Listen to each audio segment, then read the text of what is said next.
finals day at the 1/8 IC Track B Euros and the recently reworked Thionville facility at the end of a long hot week has proved to be, well, a little bit special. I think it's really difficult. I mean, I've never seen even good drivers making so many mistakes. I was like, I want to drive it, you know. I really like it. It's uphill, downhill, camera, off camera. It's like a roller coaster. Let's start the ride. Frustration for Romain Picard in semi-final A. Car trouble meant he only made 15 of the 20-minute semi. One of only 3 drivers to make the 28 laps in qualifying was out, leaving TQ man Arnaud Mathieu to finish a lap ahead of Swedish driver Christopher Hedlund from Frenchman Anthony Abisset. Tragedy also struck in Semi B, this time for the other remaining member of the 28 lap club, Jerome Papakonstantinos. He had to leave his pole spot empty due to engine problems, as Sabrine Lechner led, avoiding the pile-up into turn 1. But before long, John Ehrman effectively left the rest in his tracks, whilst Jerome did make it out for 5 minutes, but effectively his Euros were over. Thilo Totman and Dirk Richard survived problems, made it to the end, but fell some way short of making the final, though Sabrina Lechner and the orange car of Stefan Riccobono here on the same lap would make the final. But John Ehrman, finishing 2 laps ahead of the rest, puts him on pole in the final, with Arnaud Mathieu in second on the grid and Christopher Hedlund on third. As the crowds gathered for this much anticipated final, even the warm-up lap offered some drama, as the event's top qualifier Arnaud Mathieu appeared to flame out. With seconds to go, his mechanic would frantically restart the car, but as the rules dictate, he would start from the pit lane.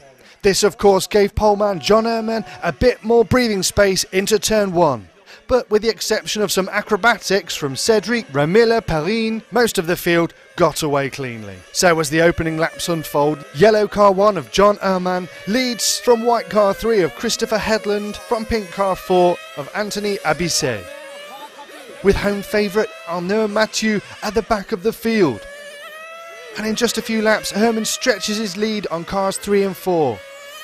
Meanwhile, at the back of the pack, Arnaud has passed car 10 and is pursuing the now recovered Cédric Ramiller-Perrine, who's behind orange car 9 of Stefan Riccobono. And all 3 stand to gain as stranded Remy Hassler is rushed back to the pits. Moments later, Arnaud is past Stefan, and a mistake from Cédric allows him up into 5th place. Soon pit stops come into play, spacing out some battles and bringing others together. One thing's for sure, any strategy Team Mathieu may have had will now be changed to simply push hard. But it's working. Approaching 10 minutes in, he's up to 3rd behind Christopher Hedlund, while John Ehrman up front continues to look untouchable. And whilst there's more problems for Cédric, Arnaud is mounting pressure on white car 3 of Christopher Hedlund, hungry to get into the 2nd spot. The Swiss driver won't have had as much experience on this extremely tricky track, and with little room to breathe, a mistake gives the position to Arnaud. So cars 1, 2, 3 return to grid order. Not even halfway in, and Arnaud has pulled off an impressive feat to get where he is, but with a wealth of experience, John Ehrman is a lap up and looking aggressive, though increasingly his cornering starts to look like a problem could be developing with his car.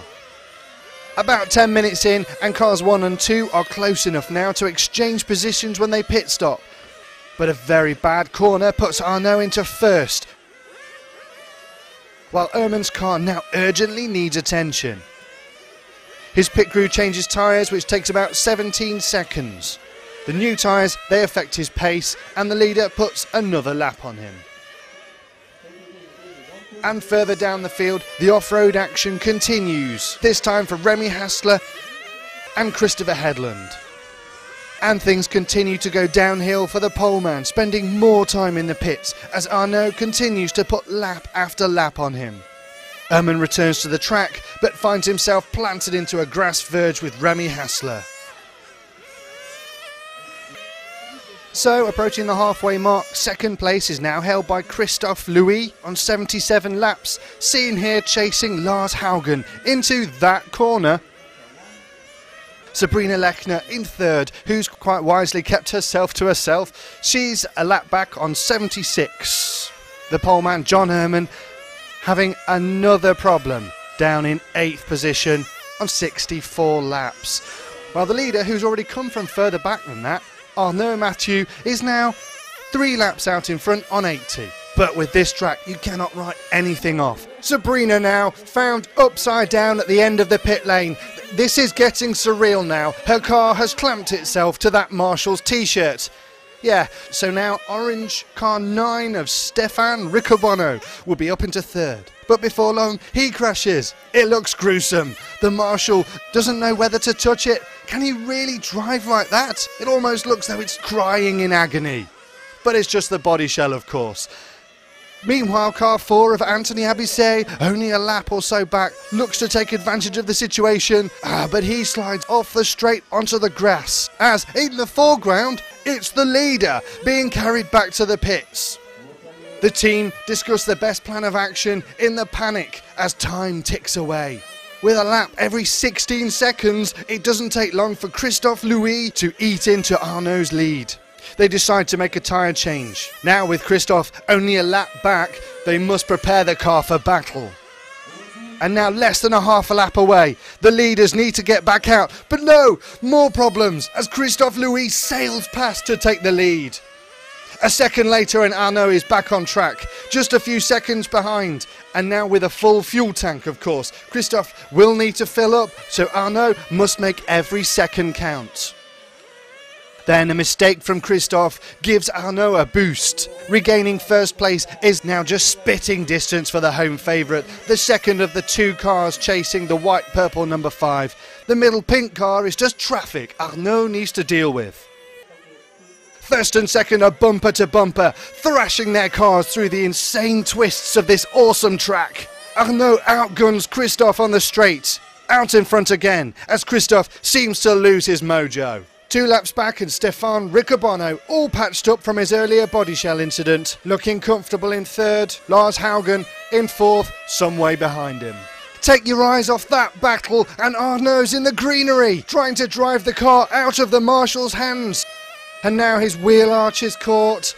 Christophe Louis getting a pretty good view of that. I think it's time for a pit stop.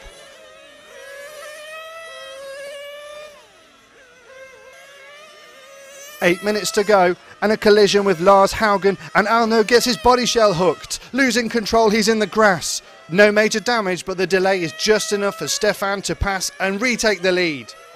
The two remain close, separated by pit stops, and as we enter the final 5 minutes, they're on the same lap. But Arnaud continues to show the speed we've seen from him all this weekend and begins to edge away. And for the final minutes, Arnaud proceeds to give a lesson to his fellow drivers in how to handle this thrilling but highly challenging Thionville track. And in the dying moments, he makes a pass on the straight, but he's already a lap up. Yes, Arnaud Mathieu has put the work in. He is the EFRA Euro B champion. His pit crew are delighted. There's a slap on the shoulder and a handshake from John Herman, a fantastic sportsman. Christophe Louis takes second, with Stefan Riccobono still in third. Let's hear from our winner. It's amazing too, because the final was like I start from the pits and then some trouble of the engine during the final after I get 5 laps advance, but in the end I'm European champion B, and that's just amazing. I don't know what can I say. It's amazing. And you couldn't start on the main grid. What was going through your head then? Just push hard and nothing is loose until the end of the race, and I just pushed and it works. So never get down. It was exciting to watch, but how was it to drive? He has to take a lot of care to be at the end, and he has to be very passionate. He has tried to win, but Arnaud was very fast, and it was the best for today. I saw a lot of drivers coming out of the track, crashing the car and stopping racing. So I said, okay, I have to stay calm, easy, and to reach the end, to reach the finish line. And as Enzo Ferrari said, to win a race, you first must finish. I wasn't fast enough to win. Arnaud was wonderful on this track. It's his home track. He was very, very fast. And I did my best, and I think it's a good result for me. I'm happy.